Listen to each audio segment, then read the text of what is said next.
नमस्कार, मैं हूं रविकांत।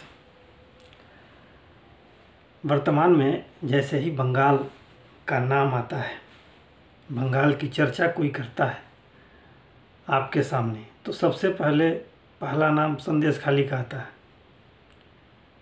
और संदेश खाली का नाम जैसे ही आपके सामने लिया जाता है या कोई चर्चा करता है, तो दिमाग में अनेक ऐसी तस्वीरें घूमने लगती हैं जिसको सोच करके केवल आपके रोंगटे खड़े हो जाते हैं। आप कल्पना करिए कि जब उस संदेश खाली का जो मुख्य अपराधी था, जिसकी वजह से ये नाम चर्चा में आया, शाहजहाँ शेख, जब पकड़ा गया तो वहाँ की महिलाओं ने कितनी खुशियाँ मनाई थी और एक दूसरे को सिंदूर और गुलाल लगा करके और खुशियाँ व्यक्त की थी। वो अपने आप को उस खुशी से के मारे सराबोर थी, वो व्यक्त नहीं कर पा रही थी अपनी खुशी को। क्यों था ऐसा? उसके पीछे का एक बहुत बड़ा उसके पीछे की एक बहुत बड़ी यातना छुपी थी, जो वहाँ की महिलाओं ने बर्दाश्त किया है, जो वहाँ के गरीबों ने बर्दाश्त किया है। किसी की महिलाओं के साथ, किसी भी महिला के साथ, किसी भी बहन बेटी के साथ दुराचार करना, उसके साथ अभद्रता करना, अश्लीलता करना, उसकी इज्जत पे डाका डालना, गरीब की ज़मीन हड़प लेना, ये कितने ही विभत्स कार्य हो रहे थे वहाँ। और ये सब सरकार के संरक्षण में, अगर अघोषित रूप से कहा जाए, अप्रत्यक्ष रूप से कहा जाए, तो ये सब सरकार के संरक्षण में था। क्योंकि सरकार ने कभी सीधा हस्तक्षेप नहीं किया। और क्या किसी सरकार को ये पता नहीं होगा कि किसी स्थान विशेष पे, किसी गांव विशेष पे, किसी शहर विशेष पे वहाँ की महिलाओं के साथ, वहाँ के गरीबों के साथ, वहाँ की बच्चियों के साथ इतने घोर अपराध हो रहे हैं? ऐसा तो हो ही नहीं सकता। पुलिस प्रशासन को भी पता था, लेकिन पुलिस प्रशासन भी इसमें सीधा हस्तक्षेप नहीं करती थी। वो जानती थी अगर वो ऐसा करती है तो उसको ऊपर से दबाव आएगा, और इसका परिणाम ये हुआ कि ये चर्चा पूरे देश में होने लगी। कोई भी अपराध जब किसी भी व्यक्ति के साथ होता है तो एक सीमा तक वो बर्दाश्त करता है।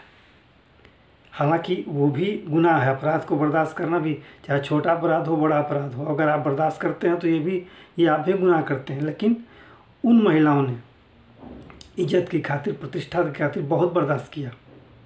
एक सीमा जब हट गई, वो सीमा जब क्रॉस हो गया, कहा जाता है ना कि जब पानी सर से ऊपर निकल जाए तो फिर उसके बाद कुछ न कुछ एक्शन होना चाहिए। वही हुआ, जब महिलाओं के सर से पानी ऊपर निकल गया तो महिलाओं ने विरोध करना शुरू किया और 2 महीने तक वो छुपता रहा। उसके बाद गिरफ्तार हुआ। गिरफ्तार भी हुआ तो किस शान से वो जा रहा है पुलिस के साथ, आप कल्पना कर सकते हैं कि उसका भय, उसका डर कुछ नहीं था उसके अंदर। उसको फिर आज भी लग रहा था कि सरकार हमारे साथ है। अब चुनाव का माहौल है, चुनाव होने वाले हैं, उसकी घोषणा कभी भी हो सकती है। इसी महीने उसकी घोषणा होगी। तो क्या ये मान लिया जाए कि इतने अपराधों के बीच वहाँ के लोग, वहाँ के गरीब, वहाँ की महिलाएं खुल करके बेझिझक, बेसंकोच, बिना संकोच के मतदान में भाग ले सकते हैं? जिन महिलाओं के साथ ऐसे विभत्स घटना हुई हो, जिन गरीबों के साथ ऐसे कृत्य हुए हों, उनकी ज़मीनों से उनको हाथ धोना पड़ा हो, महिलाओं को अपनी इज्जत से हाथ धोनी पड़ी हो, वो क्या गुजर रही होगी उनके ऊपर। और एक ऐसा व्यक्ति जो कुछ साल पहले, कुछ दशक पहले मज़दूर के रूप में बांग्लादेश से आया, ईंट भट्ठे पर मजदूरी किया और फिर वहाँ का डॉन बन गया, फिर एक राजनीतिक पार्टी का संरक्षण मिल गया उसे, विधायक बन गया, मंत्री भी बन गया। ये क्या है? क्या लोकतंत्र इस तरीके से चलता है? वो भी बंगाल का। ये तो था जैसे ममता बनर्जी से पहले जो सरकार थी वामपंथियों की, उनके शासनकाल में भी ऐसी घटनाएं होती थी, अपराध होते थे, पुलिस प्रशासन का कोई मतलब नहीं था। और जैसे ही ममता बनर्जी की सरकार आई, वो सारे गुण, वो सारे दोष और वो सारी गतिविधियां जो वामपंथी शासन में होती थी वो ममता बनर्जी के शासन में होने लगी। ऐसे लगा जैसे ममता बनर्जी ने उन सारी बुराइयों को गोद ले लिया हो और उसी के अनुरूप अपना कार्य शुरू कर दिया हो, या वही लोग जो वामपंथी शासन में थे वही लोग पाला बदल करके ममता के साथ आ गए। ऐसा था भी, ऐसा हुआ भी है। क्या परिणति है उसकी? ऐसे में अगर ममता बनर्जी की सरकार बंगाल में रहती है, पिछले चुनाव में किस तरह की धांधलियाँ हुई, किस तरह से लोगों को वोट देने से रोका गया, धमकाया गया, डराया गया, और चुनाव के बाद जिन लोगों ने तृणमूल कांग्रेस को वोट नहीं दिया था उनके घर जलाए गए, उनकी दुकानें लूटी गई, उनको मारा पीटा गया, शरणार्थी के रूप में वो लोग असम में जा कर के रहे। अगर ममता बनर्जी की सरकार रहती है चुनाव के दौरान, तो क्या वो लोग खुले मन से अपने इच्छा के अनुरूप मतदान कर सकते हैं? उत्तर क्या होगा आप कल्पना कर सकते हैं। क्या बिना भय और पक्षपात के मतदान संभव है? जहां प्रशासन पंगु हो, शासन के सामने नतमस्तक हो, आप कितने भी फोर्स लगा लें, क्या होगा उसका परिणाम? बेहतर ये होगा, संदेश खाली ने एक ऐसा उदाहरण दिया है समाज के प्रति, समाज को, देश को, कि उसको विचार करना जरूरी है।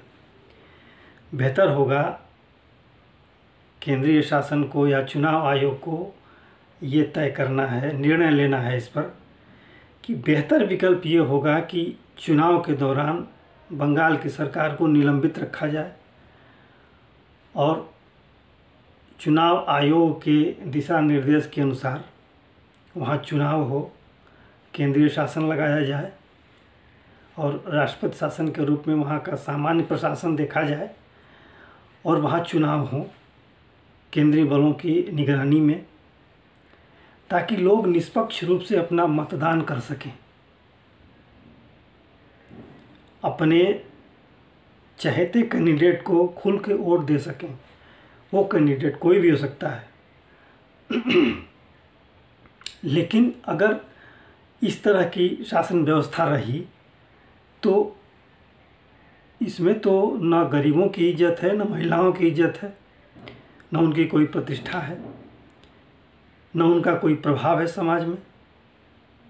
तो वैसे वो अपने हिसाब से, अपनी सोच के अनुसार कैसे खुल के मतदान कर सकते हैं? तो बेहतर ये होगा कि इस पर गंभीरता से केंद्र सरकार विचार करे और चुनाव के दौरान बंगाल की सरकार को निलंबित रखा जाए। ये इससे बेहतर विकल्प और कुछ नहीं हो सकता, ताकि वहाँ के लोगों को संरक्षण मिल सके, वो अपने मताधिकार का खुलकर प्रयोग कर सकें। उसके बाद चुनाव के बाद जैसे मतगणना हो जाए, संपन्न हो जाए, वैसे वहाँ की सरकार को बहाल कर दिया जाए, कोई दिक्कत नहीं। लेकिन एक विकल्प के रूप में इस पर विचार होना चाहिए।